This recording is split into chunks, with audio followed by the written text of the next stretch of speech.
Actually, from the very inception, as Craig and I met for the first time at a restaurant, and we were talking about Agel and how do we do this, how do we put it together, we thought we really need to give back to the areas, the communities in which we're doing business. Glenn and I are both, we've been pretty successful in our lives, but we wanted to always give back. We're much is given, much is expected, and we wanted to set up a foundation from day one. The idea of the foundation, or its birth, occurred simultaneously with the birth of Agel. When I could tell market drivers, we felt lost. Well, the experience in Nigeria was certainly one that was life-changing for me. I've been in Nigeria a couple of times, and Nigeria is a dichotomy. You have terrible poverty, you have chaos, lack of infrastructure. I believe that in all of my visits, I've only seen 2 working stoplights. But on the other hand, you also have wonderful people. They try to help one another.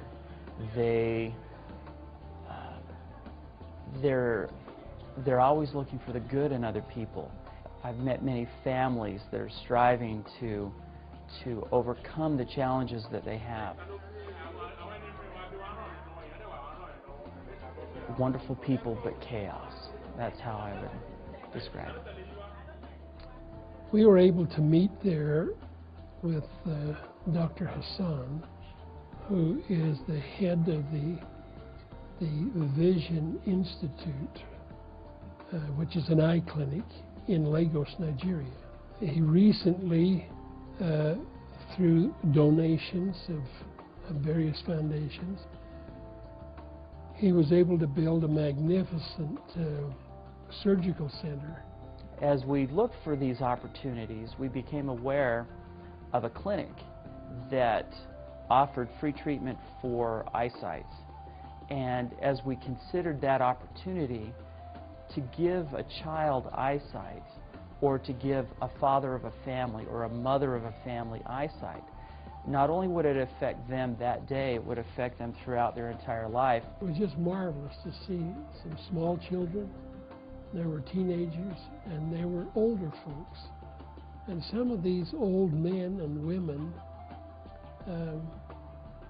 had had cataracts all their lives. Well, now they were here, they brought them into a room where a Dr. Oki, who's an associate of Dr. Hassan, examined them, and then he made appointments with them to be at a certain place at a certain time where they'll perform surgery to remove those cataracts and literally restore their vision. They have not been able to see their entire lives.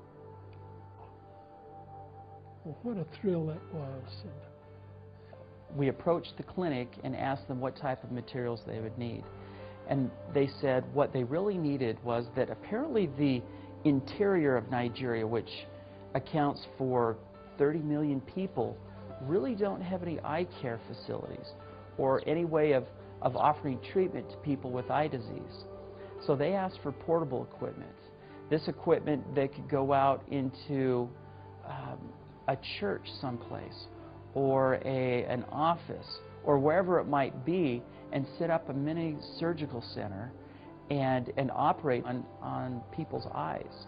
Through the generosity of Agel and its team members worldwide, we are able to affect the lives of thousands of families throughout the world every year for many years to come. It's just a thrill to be, to be part of something like this.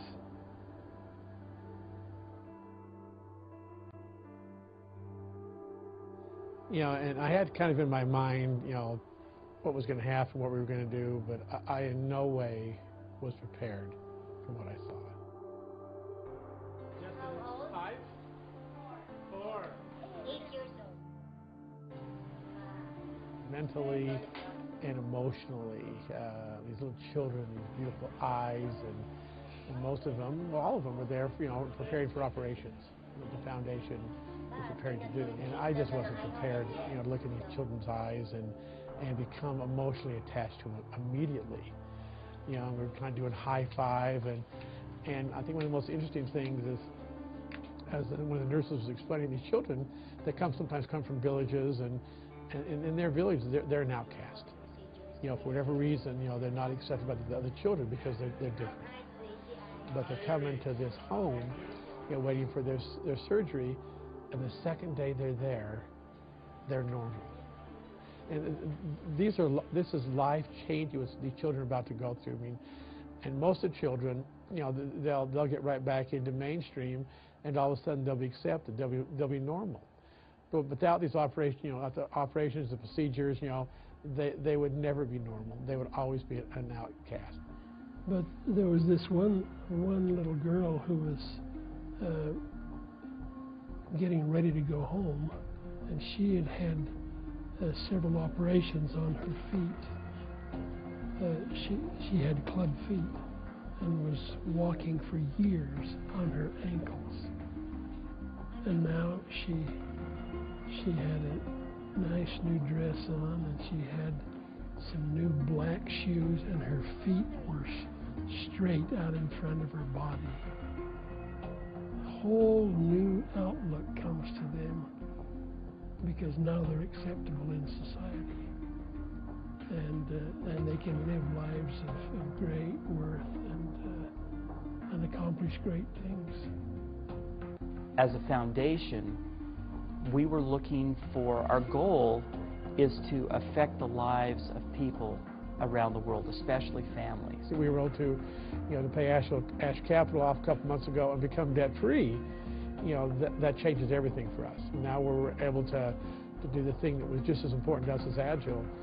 That's making a difference in the world, one child at a time. My hope is that at Agel World, those who are participating will get involved in the Agel Cares Foundation, allowing us to empower people in all these different markets around the world where they don't have the ability.